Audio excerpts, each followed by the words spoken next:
Hello, friends. Well, the Quad Summit is just got over, and China is blaming that this is another form of NATO that the US is trying to bring about in the Asia Pacific region, and there is a huge focus. The Russians are getting involved, the Americans are here, and Quad is a new grouping, and there is so much talk about it. I think we have all seen our prime minister representing India.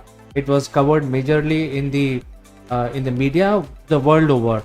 But today I want to draw your attention to something very basic and why there is so much focus on Quad, and that's the question that we are asking. First of all, we have to also look at the the composition of Quad.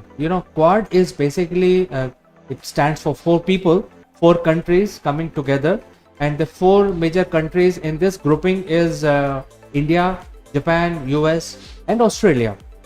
Well, typically this is out of these four players, one is an American who's far off. His country is far off, but all three are nearby, so it makes sense to form Quad um, with the nearby countries. I mean, if you look at the European NATO, it is only the European who are part of the NATO.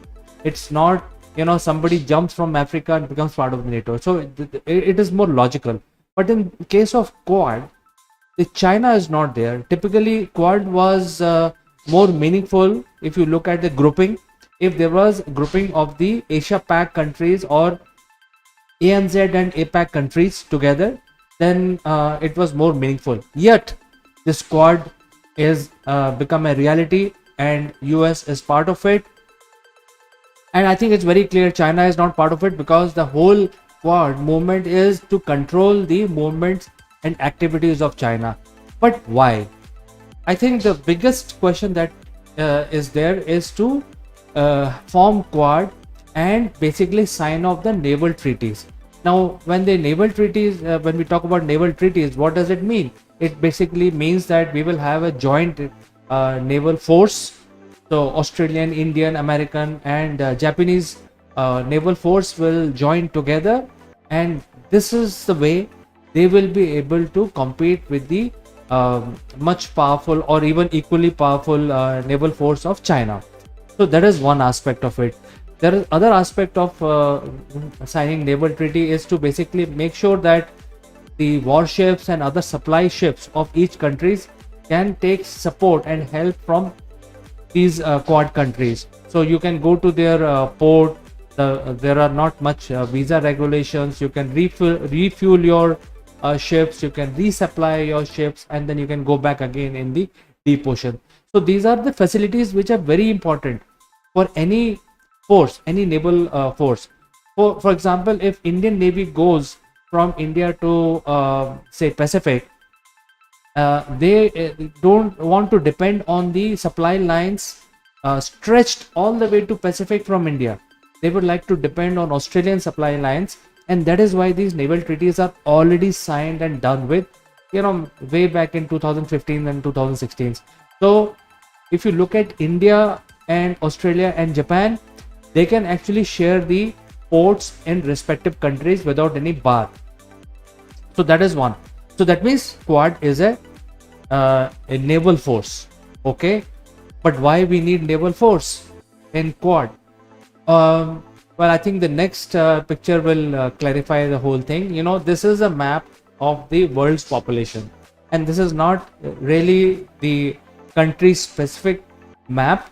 As you can see, there are no countries here. It's only where the maximum amount of people live, humans live on the earth. And as you can see, the part of Asia Pac, the Indian Ocean part, basically has the highest population.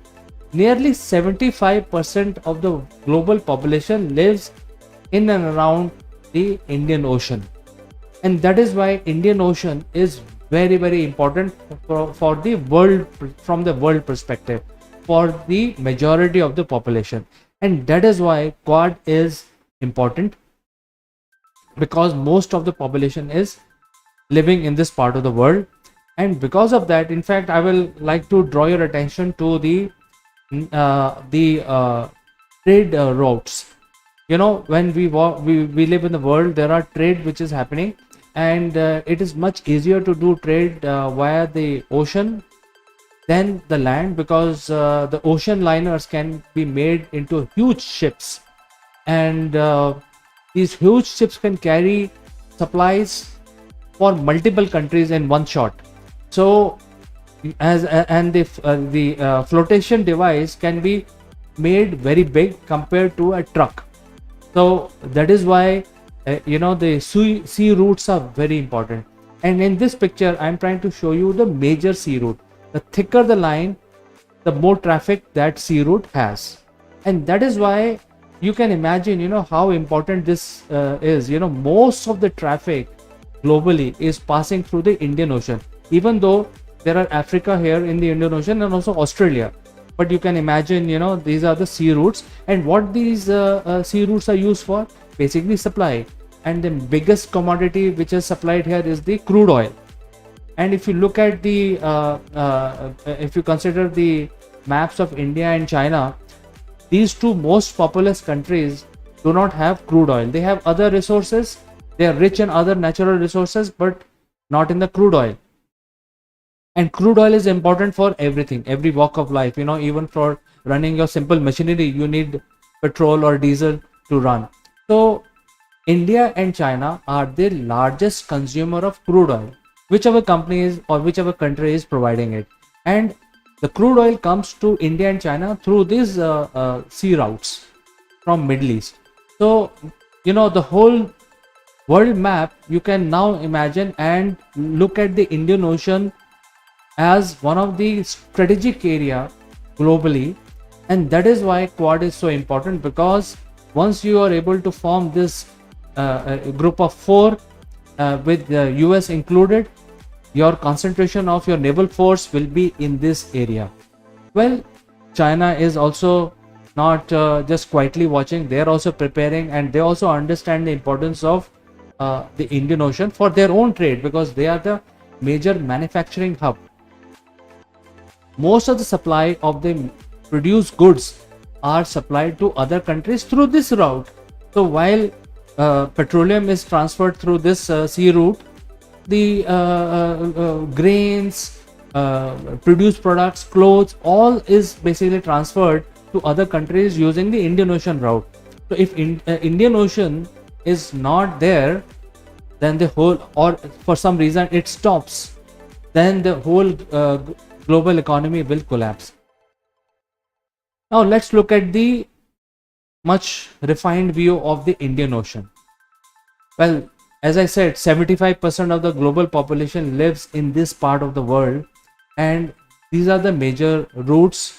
And everywhere, wherever the supply is happening, there are 2 points which are very, very clear from this map. Number 1, India comes in the middle, because the ocean is named after India, and there are so many ports on India where ships have to stop and resupply, maybe trade their goods, maybe supply, the orders are placed by India, drop their goods and take more stuff and go to other destinations. So I think the India here is in the middle, very important destination with multiple seaports, and a large population, which is a consumer population, lives in India. If you just look at India as a country, but there is Bangladesh also, there is Thailand, which are also large countries, and Pakistan, and also the African countries. So these are the some of the things that are visible straight away. The next thing that is not straight away visible is that how people will actually go and go to China or come to India in Indian Ocean. Well, it is not a straight route, because there are a bunch of islands in between, and the next picture will make it very clear. This is a much more better view of the Strait of Malacca. Now, Strait of Malacca is one of the busiest route in the world today, and it's between the Indonesia and Indonesia, Sumatra Island, and country of Malaysia, and the tip of Malaysian peninsula is the Singapore. So Singapore becomes a very important port on the Strait of Malacca. This is where most of the ship will come and pass through, and then because everything else is blocked, there are no sea routes which are available, and whatever ships are going, they have to go through the Strait of Malacca. So this is a bottleneck. This is where every ship will have to pass through, and they have to refuel, resupply at the port of Singapore or some other port in this Strait of Malacca. And whoever has a control of Strait of Malacca will actually control the Indian Ocean trade. So I think this is no brainer, and I thought I will bring this point because many of us may not think about this aspect also, but that is why Quad is important, to strengthen the navy of the Quad nations, to ensure that the China does not take over the Strait of Malacca. Because if China takes over the Strait of Malacca, then the world trade will come to a standstill. So let's go back to our old map where the Indian Ocean trade routes are visible. Well, most of the Middle East trade comes from the Gulf region, and it basically comes into rest of the world. And second route is the Suez Canal. So Suez Canal is controlled by the British. That's also a bottleneck, but that is controlled by the British. But if you look at the Strait of Malacca, you can straight away see that there is no other route available between India and China. So if something has to happen of Indian ships or any other ship which is coming from Suez Canal and has to go to Australia or beyond the Pacific or go to Americas from this part of the world, then they have to pass the Strait of Malacca. And that is where the problem is. I mean, that is where the whole issue is. And that is why the first thing the Quad had done is signed up the naval treaties, so that the combined naval force is available for all the Quad nation, and all of these nations are very powerful, very big, and they are combining their forces to ensure that the Strait of Malacca is not blocked by China. So this is something which is important to understand, and that is why the Quad grouping is also very important. And for the first time, we have seen that Prime Minister Modi is trying to convert Quad into a much bigger forum, not only a naval treaty type of engagement or a NATO type of engagement. He is actually now trying to bring the economic angle to it, and that is why he himself led the Indian contingent and had 24 meetings in 20 hours with the various leaders, various business leaders. So I think the Quad is not going to get limited only to a defense based alliance. Now the Quad is progressing towards much bigger alliance where there is a lot of trade options are available, and country like Japan can actually start investing in India in terms of manufacturing, because Japan has always been historically low on the natural resources. So India can provide natural resources to Japan, and Japan can provide their technology to India. So there is a lot of options, these kind of options, trade options available. And Japan is having a lot of trouble to maintain its boundaries against China. So I think it's logical to have Quad, especially the two large countries in Asia Pac, which is Japan and India, are affected by the Chinese hegemony, and that is why Quad is important. And if America is here, because Pacific is also an important portion of the world trade, and that is the logic that the US is also part of the Quad. So friends, do let me know what you think about this Quad grouping. If you have any other suggestions, any points that I have not covered so far, feel free to send in your comments.